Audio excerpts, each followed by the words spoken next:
ଯେଉଁ ବସ୍ରେ ବସି ଘରକୁ ଫେରୁଥିଲେ ସେହି ବସ୍ ଚକା ତଳେ ଚାଲିଗଲା ଜଣେ ଯୁବକଙ୍କର ଜୀବନ। ବସ୍ରୁ ଓହ୍ଲାଇବା ସମୟରେ ଅସାବଧାନତା ଯୋଗୁଁ ବସ୍ ଚକା ତଳେ ପଡ଼ିଯିବାରୁ ଯୁବକଙ୍କର ଜୀବନ ଯାଇଛି। ଏପରି ଏକ ଅଭାବନୀୟ ଦୁଃଖଦ ଘଟଣା ଘଟିଛି ଗଞ୍ଜାମ ଜିଲ୍ଲା ଖଲିକୋଟ ଥାନା ଅନ୍ତର୍ଗତ 16 ନମ୍ବର ଜାତୀୟ ରାଜପଥର ଲଙ୍ଗଳେଶ୍ୱର ଛକ ନିକଟରେ।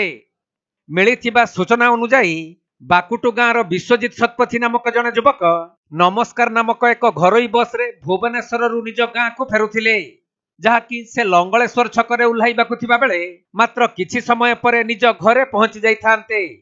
କିନ୍ତୁ ବସ୍ରୁ ଓହ୍ଲାଉଥିବା ସମୟରେ ଅସାବଧାନତା ବଶତଃ ବସ୍ର ପଛ ଚକା ତାଙ୍କ ଉପରେ ମାଡ଼ି ଯିବାରୁ ଘଟଣାସ୍ଥଳରେ ହିଁ ତାଙ୍କର ଜୀବନ ଚାଲି ଯାଇଥିଲା।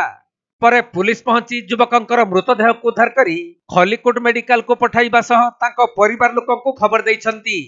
ସେପଟେ ବସ୍ ଡ୍ରାଇଭରକୁ ଅଟକ ରଖି ପୁଲିସ ଘଟଣାର ଅଧିକ ତଦନ୍ତ ଆରମ୍ଭ କରିଛି।